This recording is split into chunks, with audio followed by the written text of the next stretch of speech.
Happy Mother's Day, everybody.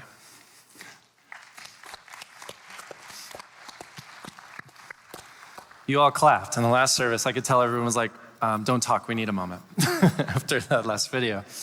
You know, I'm excited. Glenn, in just a moment, is actually gonna continue off in our by delivering the message for today in week 2 of this series called Celebration, or a series to celebrate. But right now, I get to interview you, Glenn, and you, Tensi. If you don't know Tensi is our director of our elementary, kids area over there. And so it's really awesome to be able to interview the both of you because you both share in a somewhat unique experience. It happens to a lot of people, but you know what it's like. And that is that you have lost your mom at some point a while ago, just so that you guys know this. And I feel like you should know that. So Tensi, for you, it's been 15 years. Yes. And Glenn, for you, it's been about 10. Yeah. So what I'd love to do, and by the way, let me just clear the air real quick. If you're sitting here going, really, is this what we're about to talk about? I promise, this isn't about to get really heavy and intense or anything like that. There's something really beautiful that I want you guys to take from this, or that I want us all to see, that's been beautiful for me even just to experience. And so this kind of a shared moment here. So what I'd love for you guys to do is today's Mother's Day, and I know that there's, even still there's stuff you celebrate about your moms on Mother's Day. And so what is that for you? Tell us a little bit about your mom. So my mom was incredible. My mom was fun. She was playful. She was fiery and passionate, and she really, really just loved people really well. I remember when I was a kid, my house was the house where all the teenagers would come to play, and we'd all hang out, and then we'd end up having these water balloon fights in the house, usually instigated by my mother. Yeah, we'd be sitting there, and then she just pelts somebody with a water balloon, and you're like, whoa. And then it was like, then we all ran to like all the faucets with bunches of water balloons, because she also kept us stocked with water balloons. And then we just started this huge fight in the house. So my mom, she was clearly someone who cared a lot more about playing than cleaning. She was cool with that. Another thing about my mom that I really enjoy, my mom just loves all living things. So we had lots of cats and dogs, and I grew up with lots of birds. And I think there was one point where we had maybe 19 cats. It's a lot of cats. Yeah, I mean, really? So my mom, she'd put food out in the front porch, and all the strays would come, and eventually those cats lived at my house. So I remember there was this one moment when I was little that we found like these newborn mice in our backyard, and my mom wouldn't let my dad kill them or remove them. And so it wasn't long before the mice found their way into our house. And then, right. And then my dad had to do something with them. I'm not quite sure what, but. So we'll cover that on Father's Day. I've heard you share this a couple of times now, and this is the very first moment that this has occurred to me. Yeah. So 19 cats and mice. No, I know. I bet the cats had fun. I'm sure they had fun with that. But probably the thing that I really remember and enjoy about my mom the most is the way that she loved people. My mom was one of those people that it didn't matter who you were or how you showed up. She always had a hug and an ear and a prayer for you. And everyone knew that about her. And I remember her actually telling me as a kid, like, she'd say, Tensi, it is not our job to fix people or tell them how they should be living. It is our job to love and point them to Jesus. And I'm telling you, like, I watched my mom live that out all the way up until her last breath. That's really beautiful. And Glenn? Oh yeah, we can. Yeah. My mom was, she was adventurous and beautiful and mischievous and a joker, just had a passion for life. She, there's a part of me that just loves adventure, the outdoors, and so much of that I got from my mom that even before I was old enough to start school, my mom would, my dad would go to work and my mom would pack a couple of lunches and we would go searching for ghost towns, and we would go on hikes, and we would just do all of this stuff. And she just had this passion for life that she brought into just everything. And it was very contagious too. I love that. There's not a lot of people who have ghost town hunting as part of their early childhood experience. Yes, yeah, that was part of my early childhood. Yeah, that's awesome. Yeah. So I know from talking with the two of you a little bit over the course of the last few years here, there's been a thing that's surprised me. and it stood out a bit. And what it is I think oftentimes when we think about our moms, right, somebody significant in our life, we always think of these like big moments. Or I think sometimes moms in the room could probably think, like when it comes to being mom, it's about being the superhero. And what's amazing hearing you two talk just about some of your past experiences and the things that are most dear to you, the things that you love the most, is it feels like it's like 1,000 little things actually. Like it's all of these small moments that you absolutely treasure. And so I wonder if you'd be willing to just share a little bit about that with us now. I think if there was anything that I could experience one more time with my mom, it would be the way that my mom looked at me. I remember I just felt so adored, so bathed in love. My mom had this twinkle in her eye that was for me, and nobody ever looked at me like that, and I miss that about her. That's awesome. And this sounds strange, but for me, if there was one thing, I'd love to have a burned grilled cheese sandwich for my mom. Someone's clapping there with you. Yeah. Bless her heart. I love my mom, but I bet in her entire life, I bet she never made 5 grilled cheese sandwiches that weren't burned. They were just all burned to the point that like I knew like lunch was ready when I could hear that. And she was like scraping the burn part off of, and if we got a grilled cheese sandwich, she'd always put the good side up, and my sister and I were always like, yeah, it's just like, you just knew. That's what it was. Yeah. I love that. I was asking my kids this weekend, what do you guys remember about grandma? And they actually reminded me of the story. I'm going to call it the eyeball story. So when I was 8 years old, my mom, she had a cancer grow in her eye. It was a melanoma, and they opted to remove her eye. And so my mom got a prosthetic, and it was realistic looking, like you couldn't tell that my mom wore a false eye. But the thing that came along with wearing a false eye is that it needed to be cleaned. So my mom would take it out, and she was always really good about putting on an eye patch. And but there were times that my sister and I would walk into the bathroom and be like, "Oh, Mom, she's cleaning her eye," we'd be like freaked out or whatever. But what my kids reminded me of is that when my mom would take it out to clean it, she had to put it in a solution. She had to soak it in a solution, so she would put that in a coffee cup. And there's something about these prosthetics and the way that they're weighted that like it would float on top of the solution, and it always floated in a way where like the iris was pointing straight up. Yeah, and so my mom, she's a prankster. One of her favorite things to do was to hand you the coffee cup, and then you'd be like, "What?" They'd be like, "Grandma," and there's this eye, maybe a little. That would scare me half to death. Yeah, right? Yeah, but that's also amazing. That's a special relationship with your grandkid. Right? Yeah. One of the things I loved about my mom, she had this passion to be for the people that she loved, especially her grandkids. And I know you experienced this, and for her kids. And so like if there was an interest that we had, or especially her grandkids, if they had an interest, like she threw herself into it to just pull that out and magnify it and give him opportunities. And when Chandler was really young, he talked about how he's like, my favorite color's green. And my mom was just like, and like launched into this green thing. And so like Chandler came home from being at my parents' house, and he smiled and his teeth were just like all green. And we're like, what happened? He goes, well, Graham like read Dr. Seuss, green eggs and ham. And then she made me green eggs and she made me green ham. And so every time he would be over there, my mom, I think it was everything he ate was green. Did you have like stock and food coloring? Yeah, because his diapers were filled with green poop. And we were like, Mom, you gotta back off on like the green, because it's having an effect on, yeah. That's awesome. So I talked to these two and asked them to share this. And I just said, I want you to share something you really miss and really love about your moms. And I want you to pay attention to the thing that they just shared.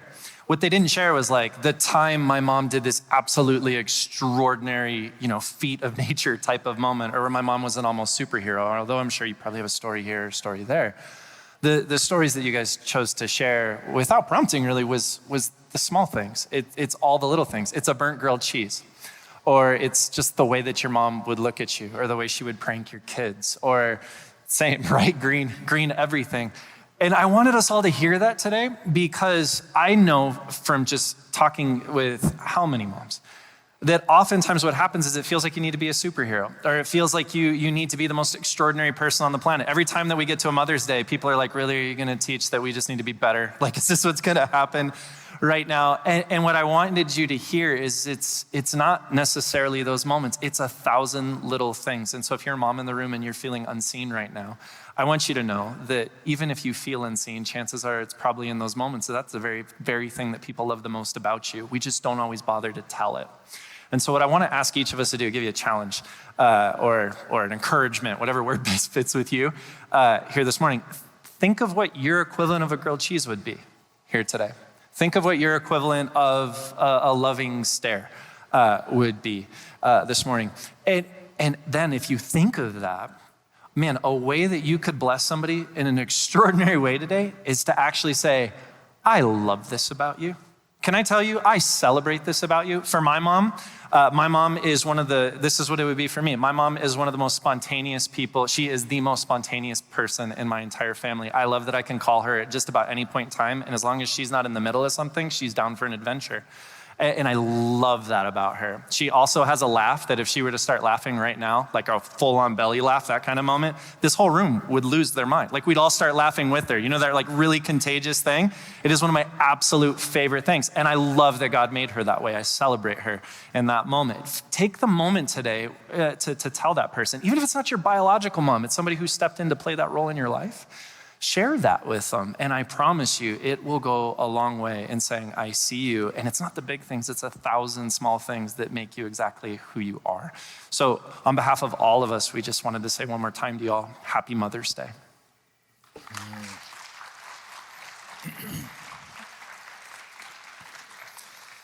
You know, I think about that, just the conversation and even what Ryan shared there, and it occurred to me that on a day like this, when we celebrate mothers, it would be easy to accidentally put a kind of weight on moms that we wouldn't want to put on moms, that we could accidentally focus on maybe some of those extraordinary, wonderful things that moms do and that we love about our moms, but that we could accidentally put the weight of that being an expectation, like that they would have to live up to in some way. And I don't think that's what we want to do. We want to find a way to celebrate and honor moms that doesn't do that. So I want us to think about this through a different kind of lens here this morning. And the lens that I want us to think about this with is that even the little occasions are moments to celebrate. And to kind of unpack this, there's a verse that I want us to look at. And I'm sure you have no idea what verse that could possibly be that we're going to look at here this morning. But it's Philippians chapter 4, verse 4. And we'll look at a few things in Philippians if you want to turn there, or you can just kind of follow along. We'll put the verses on the screens. But this verse, and Paul writes this verse here, and it says this, rejoice in the Lord always. I will say it again, rejoice. And he says this in the imperative. And this is kind of a theme throughout the book of Philippians, this letter that he writes. It's filled with rejoicing. And one of the things that you wouldn't know by just understanding the tone of this letter is that he writes this while he's in prison. His tone, it's like filled with this rejoicing in this thing, and yet he writes this. And so it has this powerful side to it. And there's just a few things that I want to look at with this. And the first one is this. He makes this statement. He says, in the Lord. And, you know, most often when we think about in the Lord, we think about someone saying, well, you know, I love you in the Lord, right? And that's code for like, I'm not happy with you. I don't love you much right now, but in the Lord, I love you, right? So when you see this phrase in the New Testament, the idea of what it's getting at is that whatever is talked about, whatever we're being invited to, challenged with, asked, it carries the idea that whatever that invitation is, lives in the grace and empowerment of God. The reason it is possible is because what's being asked of us lives in the grace and the empowerment of God. And so I want you to think about that in this. That's why Paul can write a letter filled with rejoicing when he's going through one of the more difficult times in his life, because it lives in the grace and in the empowerment of God in this. And there's two words out of this simple verse that I want us to focus on that I think gets to this lens that I want us to think about Mother's Day. And this is also, there's a message in this, not just for mothers, but for all of us that I want you to be able to take away here this morning. And the first word here is this idea of rejoice. And it's the Greek word kairo. Just like Cairo, Egypt, okay? And if you want to pronounce it in a more authentic way, to say not just Cairo, just you kind of work up a little bit of spit and it's like Cairo. In fact, say it with me right now, ready? Cairo. Very nice. And now you can wipe the spit off the back of your head from the people behind you. No, just kidding. One of the things that I love about this word Cairo is like if you go and look at an ancient Greek dictionary, which is called a lexicon, it doesn't just say it means rejoice or happiness or gladness. What you'll notice is that with each of the definitions, it's preceded by one of two words usually, and it's be or take. And so it's not just rejoice, it is be rejoiceful. It is take delight in this, take joy. Because this word kairo carries the idea of not just something you do, but that you experience. So when Paul says this, he's saying something more than just, say some happy words. He's actually saying, I want you to experience something in this. And so I want you to have this takeaway. Kairo assumes we can experience something good. There's this assumption that Paul has made. To use Kairo, it means there's something that can be experienced that is good. And again, that goes back to this idea, because what's being asked of us lives in this kind of grace and empowerment of God. But it doesn't mean that we should pretend, right? What Paul's not saying is pretend that you're happy if you're not. Just conjure up good feelings when they're not there. That's not what it's trying to say here.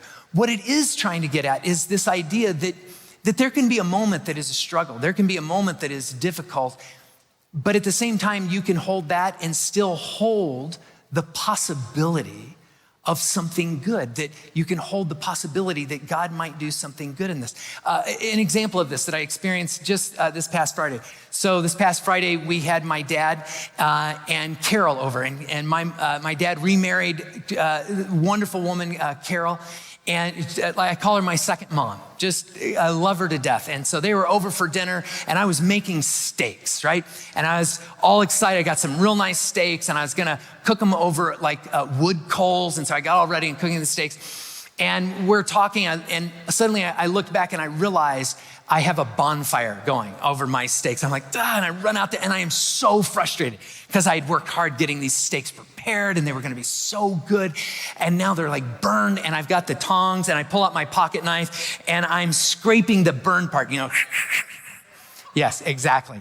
I was so frustrated. And then all of a sudden I started laughing because I'm like, I'm gonna be doing that, Brian's gonna be interviewing me and I'm gonna talk about my mom scraping grilled cheese sandwiches. And I'm just like, I'm a lot like my mom in ways that I didn't think about.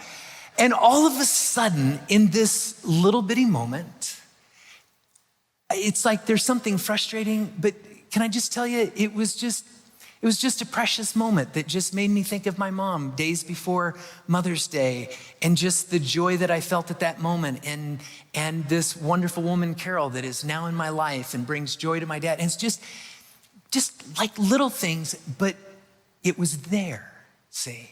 And that's the thing that Paul is getting at in all of this, right? It's not about having to pretend. It's just holding the possibility of what God can do even in small moments. And I think about the challenge that Ryan gave us to be thinking about those small moments and to just notice them. Now, second word in all of this that I want us to think about here in all of this, and it's this word right here, always, always. And this is a great word in Greek. It's the word pantote. Pantote. And it can be translated like, of course, like always or all of the time. But there's a meaning that it carries that I think really fits what Paul is saying here and even how we would apply it this morning. And it's the idea of in every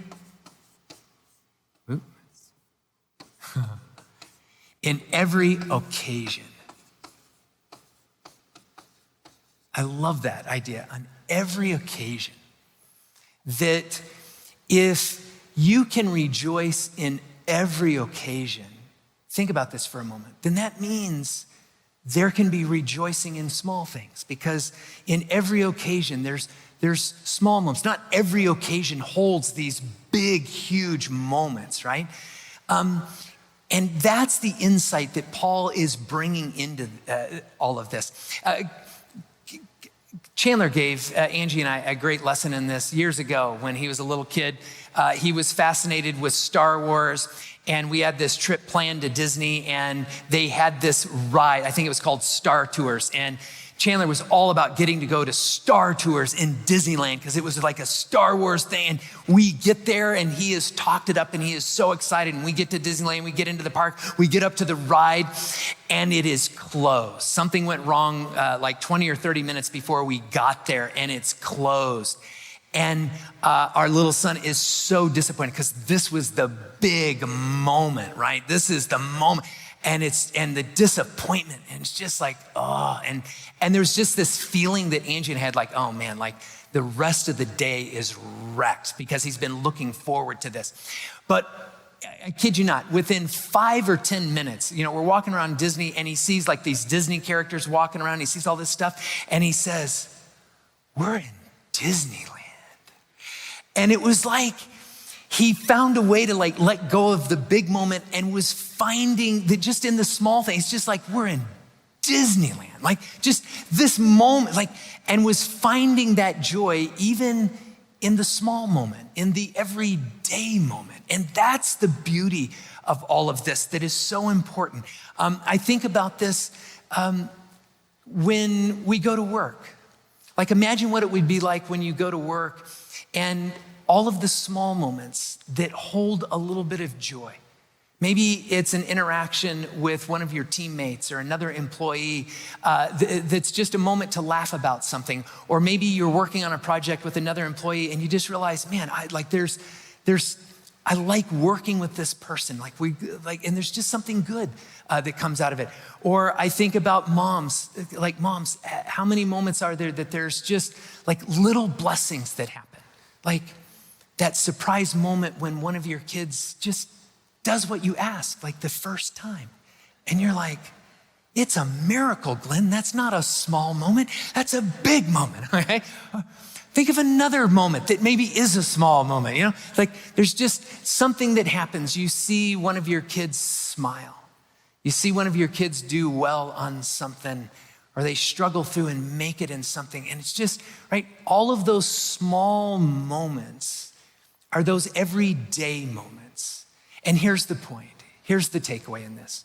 You don't have to have special occasions to have an occasion to celebrate. Because what Paul is saying is, rejoice in all occasions. In every occasion, there is something to rejoice. There's something to see. And it's possible to go through life and just miss those small moments. And I think what Paul's getting at is don't miss the small moments because God is at work. And moms, those small moments of all that you do, like those add up. Those make a difference. Like there's so much to celebrate in all the small moments that moms bring in this. And so as we think about like just even how to applicate this, there's something that Paul says here that I don't want us to miss. If you look at just a few verses down from Philippians 4:4, where he says this, he kind of pulls us towards this application. Look at verse 8. He says this, "Finally, brothers, whatever is true, whatever is noble, whatever is right, whatever is pure, whatever is lovely, whatever is admirable, if anything is excellent or praiseworthy, think about such things." And what I love about what Paul is doing in this moment is it's like he's telling us how to experience this. He's saying, just like open your eyes up to all of those different things, that maybe there's just the purity of the moment of a small child in your life that just says that innocent but pure, truthful thing that you're just like, oh my gosh, that's so sweet. Or maybe it's something that is just admirable, right? It's somebody who says something that rises above a conflict, and they extend a little bit of extra grace, and there's just like something to celebrate there. If there's just anything that is good that he says, and it's this way of thinking about the world, not looking for those big occasions, and you know what, those are great and those are wonderful, but don't miss the small occasions. And begin to cultivate your heart and your eyes to see those things in life, because they're all around you. And again, it doesn't mean that you have to pretend that difficult things don't happen or something that is sad or hard that happens. It's just in God, you friends have the ability to hold both of those. You have the ability to hold even difficult moments and be open to, right? That God can be at work and bring something that can bring joy, something that you can rejoice in all of this. And so as I think about this, I want to bring this, I just want to end my time here and just to celebrate you moms in some small ways. We celebrate you moms for the thousands of little things that you do every day and every week that just give us all something to celebrate. It's the way you made us laugh this last year in a difficult time of the year, right? I can't tell you how many times I was on a Zoom call, and I bet you all have experienced this, that there is a mom that I'm on a Zoom call with for, some sort of meeting, and someone in that meeting is a mom on a Zoom call, and she's trying to be a part of the meeting while she's trying to navigate one of her kids at the same time. And I know that was really hard for you, but it was very entertaining for me. I'm sorry that I was enjoying your plight so much, but you really did bring us a lot of joy this last year, watching you and your small kids in this. It's the way you just did little things that made life a little bit smoother or a little bit easier. Whether it was packing lunches or just writing simple notes or saying encouraging words or just being willing to serve someone around you in some way. It was the things that you take care of because, dad was still in the bathroom and you just took care of it with one of your kids, and your willingness to do those things. It's the way that you never stop being moms, even when your kids are adults and you care about your kid no matter how old they are, right? It's moms, we love you even when you bother us, like when you clean smudges off of our face with your own spit, right? I remember my mom was like, I'm just like, Mom, don't do that. I'm 30. It's time to be past that, right? Yeah, but you can't help yourselves, can you? And it's just, we love that about you, and we celebrate that. It's for all of you moms that even if you weren't a biological mom, you were a mom to somebody who needed a mom in a moment, and you stepped in and you did that caring thing. You had those words, you had that action, and there's something to celebrate about all the times that there was a woman in our lives who took on that role, either with us or someone that we deeply cared about. It was the times that you navigated conversations and were trying to multitask and do something with, in your ear, all you could hear was mom, mom, mom, mom, mom, mom. And you just kept on going. We celebrate all of those things. And we hope that today is a day that you get to just rejoice and feel that sense of being glad and appreciated, because we love you for it. So moms, we see you and we rejoice in the Lord because of you. Why don't you stand, and I'm gonna close this in prayer here this morning. And you know what, can we just give a round of applause to all the moms that are here and all those moms online right now. We celebrate you as well. Yes. Let me pray. Father, we thank you so much for the heart and the stamina and the willingness and the fight and the love and the care that you have woven into the hearts and minds and spirits of all the moms that are here and online. And we pray, Father, that you would bless them this day, that they would be able to feel that in a way that would carry forward in the days and weeks and months and years to come. And we pray this in your Son's name. Amen. Have a great morning. We'll see you next week.